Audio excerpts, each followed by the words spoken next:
¿Nos podría dar una definición desde su conocimiento y experiencia sobre las pymes o empresas familiares? Bien, pues podríamos hablar de que una empresa familiar puede tener distintos puntos de vista, algunas que se originan partiendo de una actividad primaria o de transformación que nace desde la identidad de un artículo o bien o servicio que identifica a esa persona, como puede ser el padre de familia o algún miembro de la familia, y que se unen para poderla producir. Y otro tipo de empresa familiar es cuando ya la empresa ha trascendido de alguna manera en el impacto en la región o en su municipio o en el estado, y que por alguna razón de carácter productivo trascendió demasiado, y ese padre de familia o esa madre de familia o ambos incorporan 20 años después a sus familiares una vez que ya han sido profesionalmente preparados, y entonces se integran a lo que le denominan una empresa familiar. Okay. ¿Y nos podría decir cuáles son algunos de los problemas de este tipo de empresas a nivel mundial, nacional, regional y local? Bueno, yo pienso que el primer factor decisivo es que cuando comienza una empresa familiar y que es el primer caso, vamos a poner el caso uno, que el padre o la familia o un miembro de la familia lo comienza y los demás lo secundan, siempre hay un vínculo familiar muy importante, y además eso plantea también un escenario que la percepción o el ingreso de cada uno de los miembros es de manera integral. Luego entonces los costos de producción no están muy bien identificados y siempre trascienden sobre un valor agregado del producto, adicionando pues lo que el mercado les manda o lo que ellos consideran que es justo por su trabajo. Y en el caso de una empresa familiar que ya es trascendente, que ya entra en un contexto de una condición de mercado más competitivo, más generalizado, un bien o servicio, donde los orígenes fueron el padre o la madre, y que después se incorpora un miembro de la familia a esa estructura de operación y que se le denomina también un negocio familiar, es muy complicado porque no tienen una visión en la definición en el tiempo, es decir, cómo quieren ver su negocio dentro de 10 años, cuando ese muchacho que acaba de salir de la universidad, bueno, en 10 años ya va a estar casado, ¿sí? El problema no es uno, sino son 3 o 4, y son mujeres y hombres, y van a tener nuevos miembros de la familia que se están adicionando, con los que se están casando. Y si no tienes la percepción de ver ese negocio por lo menos a 10 años, pensando que puede ser hasta en 15 y en 20, ese negocio puede tener una ruptura de manera sustantiva, porque en principio se pierde el vínculo familiar respecto de las distintas opiniones, pero después viene ya un asunto muy coyuntural, que es la diferencia de opiniones entre los miembros de primera generación y los de segunda generación, que serán los nietos, por ejemplo, ¿no? Sí, Es claro. un problema muy grave. Y por ejemplo a nivel organizacional, ¿qué tipo de asunto se puede dar en las microempresas? Pues mira, a nivel organizacional es que muchas de las empresas que nacen no precisamente se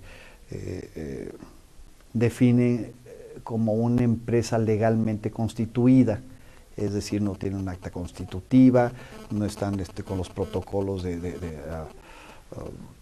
tributarios, fiscales, y nacen de una forma efímera y van trascendiendo. El problema es cuando deberán entrar a los cánones legales y a los cánones de comerciales, y que tienen que establecer otro tipo de protocolos al interior, y no hay ese conocimiento. Entonces comienza por la parte de la educación financiera, la educación administrativa, la utilización de las nuevas tecnologías como equipos de cómputo, software para la aplicación administrativa. Ese es un problema de manera sustantiva, pero el otro es que tampoco son sujetos de crédito, porque la parte legal no les permite tener condiciones de poderse obligar con alguna otra persona, porque no están legalmente constituidos. Muchos tratos pueden ser de palabra, pero a la hora que existe un problema o diferencias de opinión respecto del producto o bien entregado, pues de manera rápida eso se fractura porque no está la parte legal de por medio. ¿Y qué tipo de soluciones podría haber a este tipo de problemáticas? Bueno, pues mira, ya tenemos una precisa identidad de qué podríamos hacer con las pequeñas empresas que de alguna manera la clasificación sería un emprendedor, ¿no?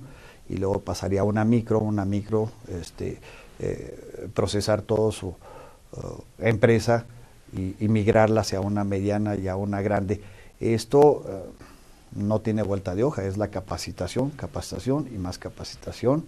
En términos prácticos, aquí lo que podemos hacer es trabajar con un esquema triple, academia, gobierno, empresas, porque esos pymes o MIPYMES o emprendedores algún día se van a tener que integrar a la actividad económica.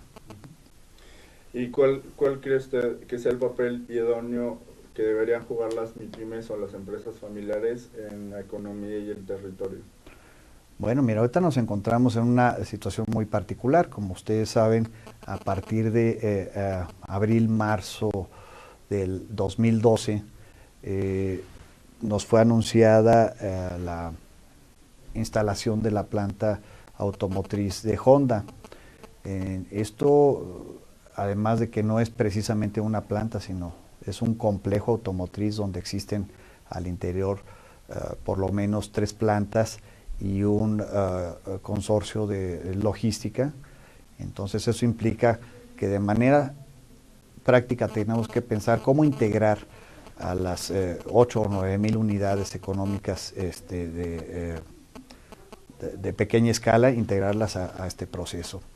Aquí es un asunto de velocidad, ¿sí? Para que tú integres esa cantidad de empresas, que por lo menos de ahí tuvimos un alcance de que 500 son susceptibles de integrarse de manera muy versátil en distintos bienes y servicios, proveeduría de cualquier cantidad de productos, alimentos, papeles sanitarios, papel comercial, computadoras, servicios de mecánica, en fin.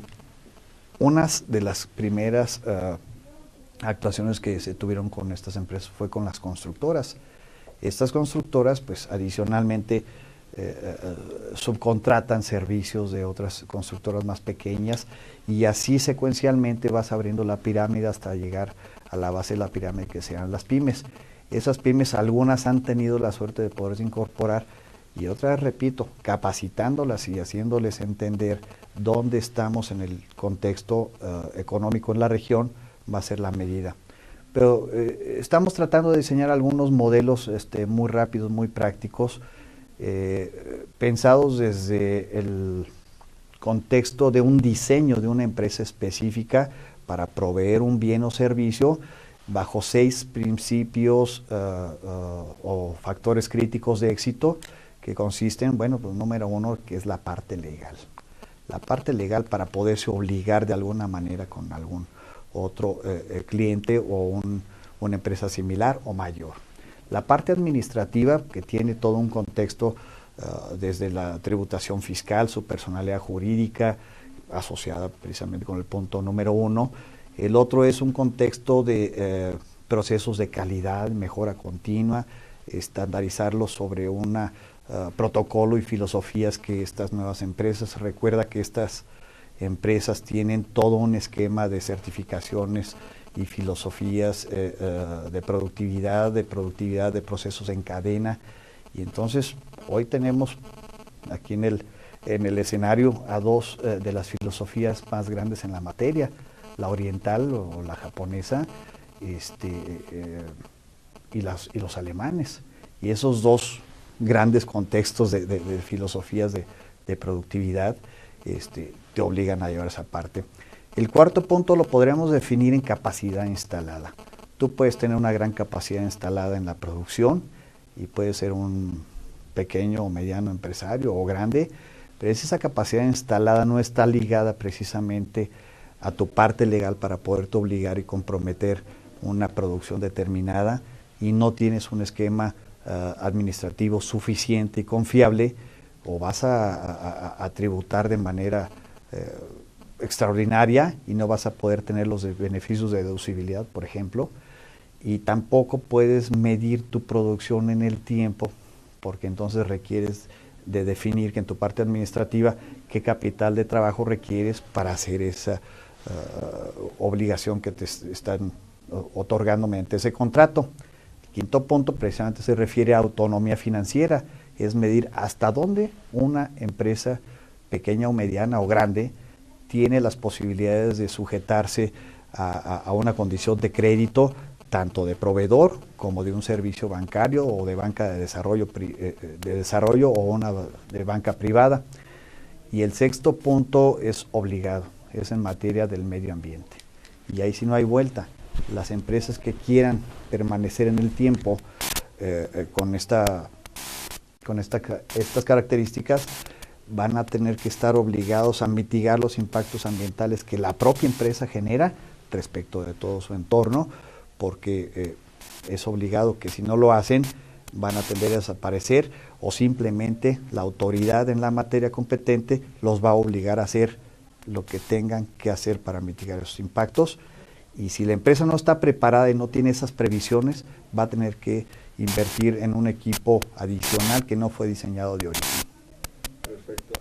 Y bueno, para finalizar, quisiera agregar algo más sobre las MIPYMES o las empresas familiares. Pues ahora sí que hacer un exhorto para que como sociedad podemos estar integrados en un esquema tripartita, en donde el gobierno, en sus tres órdenes de gobierno, como una política sectorial, podamos trabajar con base en lo que nos demanda la sociedad, la academia, las universidades que también se integren y que estén de manera puntual atendiendo lo que nosotros como gobierno somos los facilitadores, la sociedad nos demanda, nos genera un mandato, las universidades están obligados a investigar, a diseñar, a innovar, a preparar a esa gente, y creo que así es el mandato de las universidades, tanto privadas como públicas, y de esa forma podemos generar un entorno distinto, dada la circunstancia que este es un asunto que va a demandar una velocidad extraordinaria, puntual, extraordinaria. De abril del 2012 a estas fechas, a septiembre, bueno, las cosas han sido, pero tremendamente, ¿cómo te lo explicaré? Ha sido muy difícil poder diseñar inclusive una trayectoria, porque con la información que teníamos muchas veces ya la está validando una empresa, pero otra está demandando otro tipo de factores, y a la hora que haces esa amalgama tienes que unir información y sacar una trayectoria diferente, en fin, pero es un exhorto nada más a capacitar a las empresas, y para eso tenemos a las universidades y a los investigadores. Bueno, pues muchísimas gracias por su tiempo y por la información proporcionada. Agradecemos que nos haya visitado. Muy amables a ustedes, gracias. Gracias.